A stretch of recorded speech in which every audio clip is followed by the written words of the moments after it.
तो ये कहानी उस ज़माने की नहीं जब बच्चे प्ले स्टेशन में छक्के मारा करते थे। ये कहानी तो उस ज़माने की है जब छक्के की असली औकात किसी के घर की खिड़कियां तोड़ के पता चलती थी। वो कहते हैं ना, अलहड़ जवानी का इश्क बिल्कुल जलेबी जैसा होता है, रंग रूप आकार बिल्कुल समझ में नहीं आता है, लेकिन स्वाद में बड़ा मीठा होता है। हमारी कहानी भी कुछ ऐसी ही है। एक रोज़ वो एक शाम थी, हमारे दोस्त हमें घर के बाहर हमें बुला रहे थे और हम भी बिल्कुल बल्ला लिए सचिन तेंदुलकर बने चले जा रहे थे।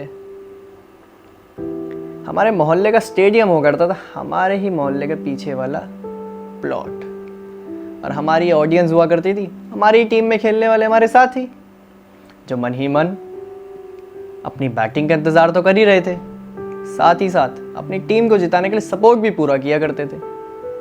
अभी बैटिंग कर ही रहे थे, हाफ सेंचुरी के बिल्कुल करीब थे।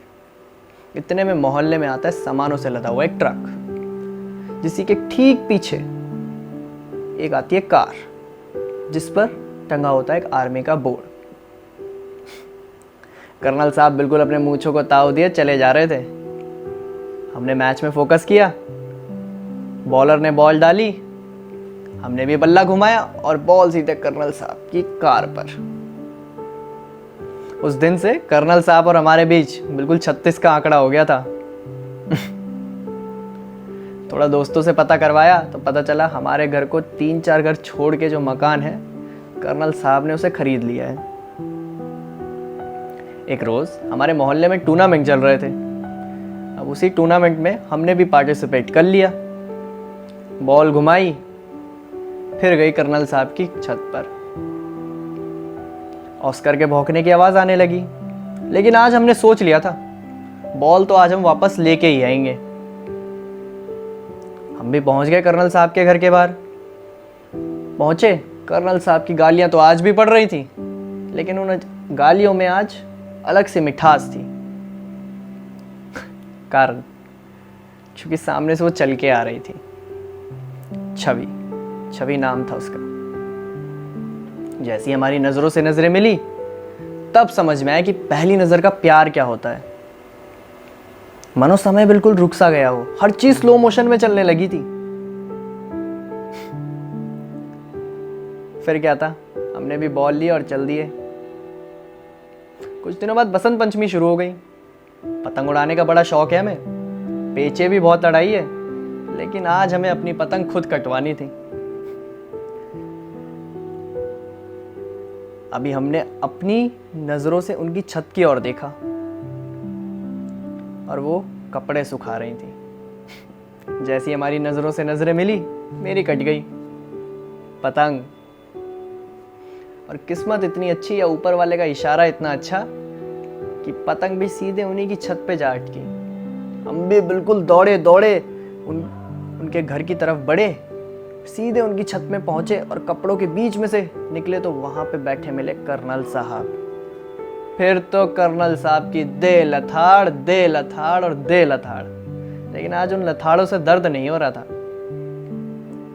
क्योंकि सीढ़ियों के ठीक नीचे से उनके हंसने की आवाज आ रही थी। थोड़ी देर बाद जब कर्नल साहब ने लथाड़ना बंद किया तब हमने उनसे कहा, आज नहीं लेकिन एक दिन जरूर बयां करेंगे अपने दिल की बात आपको। उन्होंने भी हमारी पतंग से कन्नी तोड़ी और कहा, तो एक कन्नी भी हम आपको उसी दिन वापस करेंगे। हम भी चल दिए अपने घर की ओर। अगले ही दिन से समर वेकेशन शुरू हो चुकी थी, और हम जैसे मिडिल क्लास फैमिली वालों के लिए समर वेकेशन मतलब नानी का घर। 2 हफ्ते तो इसी अंतराल में बीत गए कि कैसे करें हम अपने इश्क का बयां, कैसे बताएं कि हमें उनसे कितना है प्यार। शायद वो भी तड़प रही हो ये जानने के लिए कि हमें कितना प्यार है उनसे। 2 हफ्ते बाद जब लौट कर आए, दौड़कर उनके सीधे घर के पास पहुंचे तो बिल्कुल सन्नाटा, और खिड़कियों पर अखबारों की पट्टियां। गेट पे लगा हुआ था ताला।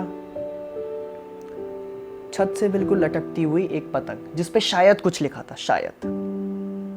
हम भी दौड़े दौड़े छत पर गए और पतंग को उतार के देखा तो उस पे लिखा था अलविदा। और साथ ही साथ कि मोहब्बत का दस्तूर ही कैसा होता है जनाब, कि मोहब्बत का दस्तूर ही बड़ा अजीब होता है जनाब, मिलना बिछड़ना तो अपना अपना नसीब होता है जनाब।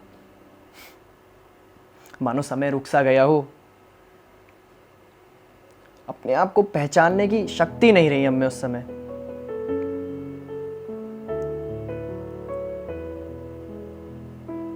इंसान बड़ा होता चला गया, उम्र बड़ी होती चली गई, लेकिन शायद वो लड़का उसी उम्र में रह गया।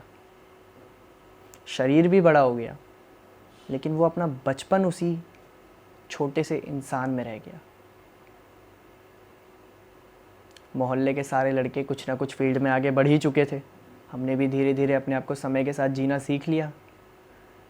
फैमिली के कहने पे हमने भी अपने आप को सोचा कि चलो कुछ करते हैं, तो हमने भी अपने आप को समाज के लिए कर दिया, सोशल वर्कर बन गए। एक दिन किसानों के हक के लिए हमने पीस मार्च निकाली। अभी शांति से बैठे ही थे कि इतने में होता है लाठीचार्ज। अच्छा, लाठीचार्ज का कारण आपको पता है? वो कहते हैं ना, इस देश में गरीब की आवाज़ सिर्फ मोहल्ले के लोगों तक जाती है, मगर सुनता कोई नहीं है। और यदि अगर कोई सुन ले तो उसका समाधान कोई नहीं निकालना चाहता। बस इसी में ही, लाठीचार्ज में, मेरे सर के पीछे बड़ी जोर से चोट लगती है। सब कुछ ब्लैकआउट हो जाता है। और उसी ब्लैकआउट में जब थोड़ा होश आना शुरू होता है, हल्का हल्का धुंधला सा कुछ दिखता है। उसी धुंधले से में कुछ अनजान चेहरे मुझे बचाने की मशक्कत कोशिश कर रहे होते हैं, मगर वो लड़का उस दिन जीना नहीं चाहता था। पहले बचपन खोया, आज अपना हक खोया। फिर कोई बात नहीं, इतने में शायद ईश्वर भी, कहते हैं ना, एक अनजान शक्ति होती है, बस उसी में ही ईश्वर का इशारा। उन्हीं अनजान चेहरों में से एक अनजान चेहरे ने हमारे हाथ में कुछ रखा और कहा, सुनिए, आपकी कन्नी रह गई थी। मानो बचपन का लड़का फिर से जिंदा हो गया था। अब वो जीना चाहता था। हड्डियां जुड़ने में साल लग गए, मगर दिल वहीं जुड़ गया था जनाब।